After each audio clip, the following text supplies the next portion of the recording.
Bisitahin natin ang Tarlac River Lake na kung saan ito ang nag-uugnay sa mga lagusan ng tubig mula dito sa Central Luzon at literally dito sa Tarlac papunta sa Zambales.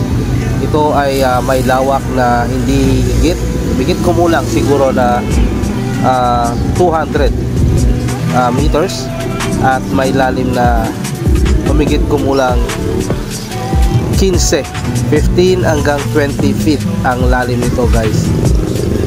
So ngayon tag-araw kaya hindi masyadong nakikita na may tubig ito, pero kapag bumanat ang matinding ulan dito makikita ang kadahilanan kung bakit ito ay ginawa.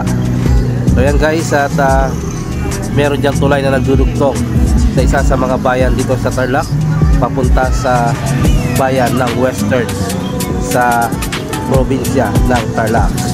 So samahan nyo ako, guys, at tuklasin natin kung ano ang meron sa digging ito ng Tarlac. Go!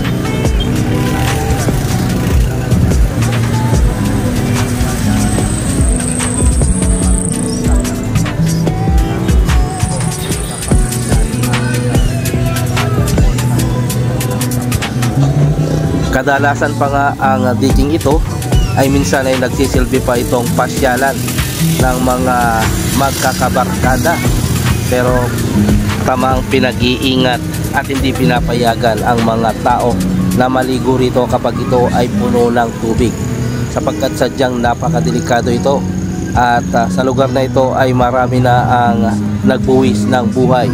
May mga nagsasabi pa nga na talagang kumukuha ang digging ito tuwing sasapit ang panahon na puno ito ng tubig. So may mga haka-haka na may naninirahan daw dito na isang nilalang na nagsasama sa kanilang mundo upang sa ganon ay makasama nila ito sa kanilang paninirahan dito. Ito ay kwentong bayan lamang, paniniwala lamang ng mga malilikot na isip ng mga matatanda. Alam nyo naman, sa mga probinsya, palaging may tinatawag na kwentong bayan. Walang katotohanan, walang basihan, pero pinaniniwalaan ng karamihan. Yan nga po ay tinatawag nating kwentong bayan. So hindi naman hinihikayat ang lahat na paniwalaan ang mga kwentong ito, ngunit ang mga pangyayaring nangyayari sa pagkasasapit ng tag-ulan sa lugar na ito ang siyang nagsasalita ng mga katotohanan ito. Kaya pinag-iingat at hindi pinapayagan ang mga tao na maligo kapag puno ito ng tubig. Ang kapahamakan ay maiiwasan, disiplina ang kailangan. Hindi sa gobyerno, ang gobyerno ay papel lamang ay magpaalala sa bawat isa sa atin. Ngunit sadyang sa atin ang unang hakbang na dapat nating gawin. Ika nga sa kasabihan, ang gobyerno ay sumasalamin lamang kung ano yung mga taong nananahan sa lugar na kanyang pinamamahalaan. Kaya nga ang paglago ng iyong pamumuhay ay hindi binabase sa galing ng pamamahala ng mga tao dito sa gobyerno, kundi ikaw pa rin na tao ang siyang mamumuno at siyang magpapalakad ng iyong buhay sa araw-araw. Kahit gaano kagagaling ang mga nakaupo sa gobyerno, kung ikaw na tao ay walang disiplina sa sarili at walang pangarap, walang hindi makukuha or wala kang makukuha na iyong mga inaasam sa buhay. So may nakita ko nito, guys, na lugar or mga tao na naninirahan dito sa ilalim ng dike, at naantig ang aking puso sapagkat ang mga taong ito, paano na lamang ang tanong ng inyong lingkod kapag sumapit ang tag-ulan at biglang rumagasa dito ang tubig? Saan kaya pupulutin ang mga taong ito? Sadyang naantig ang puso ng inyong lingkod, The Finest World, sa nakita kong tagpo dito sa ilalim ng dike.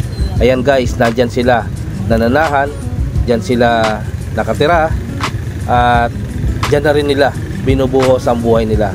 So umaalis lang siguro sila dyan guys kapag nagkaroon ng malakas na ulan, at kapag mapupuno na ang dike, at saka sila sasampa sa taas. Makikita nyo rin ang mga bahay-bahay na to na pinagpapahinga nila, na ginawa nilang silungan sa init ng araw. Nakaka-amaze, may mga tao na kayang tumira sa mga lugar na to. Siya nga pala guys, ang diking ito ay napapalibot sa buong poblasyon ng Tarlac City. Ayan, dyan makikita guys ang kabuuan ng Tarlac City na nag-uugnay sa mga bayan sa western ng Tarlac Province. Ayan guys, ang pinaka main na lugar ng Tarlac, na kung saan ang kalakaran ay talagang sagana, na akala mo ay literal na syudad na siyang namumuno dito sa probinsya ng Tarlac. Ngunit nagkakaroon kaya ng pagkakataon na harapin ng mga namumuno rito ang mga tao na naninirahan dito sa ilalim ng napakadelikadong diging ito kapag sasapit ang tag-ulan. Sabi ko nga, kung anong ganda ng sikat ng araw, yun din sana ang pinaka-vision ng mga namumuno dito sa lungsod ng Tarlac. Ang akin po ay haka-haka lamang at palapalagay na hindi ko naman talaga hangad ang questionin ang pamamahala ng ating mga lingkod dito sa probinsya ng Tarlac. Napakaganda ng buhay upang punuin ng mga hinanakit, galit at puot, sapagkat ang Diyos ay pag-ibig. Simulan natin ang araw-araw sa buhay natin na puno ng pagmamahal at pag-ibig sa bawat isa. Naantig lamang ang puso ng inyong lingkod sapagkat nakita ko may mga tao pala na pipiliin na kahit gaano ka delikado ay gagawin nila ang bagay nito sapagkat wala silang choice sa buhay nila. So ang inyong pong lingkod ay napapaisip kung paano sila nabubuhay dito sa ganitong kalagayan na lugar. Kung tutuusin sa pagkabili ng paligid na ito, hindi mo na mapapansin ang mga tao ito na silang naninirahan dito sa ilalim ng dike. Lalo lamang ng pansin ng inyong lingkod ang isang football ng mga damit na ito na nagsisilbing takip o pananggalang ng mga taong ito kapag sasapit ang damit at kapag bibira ang init ng araw.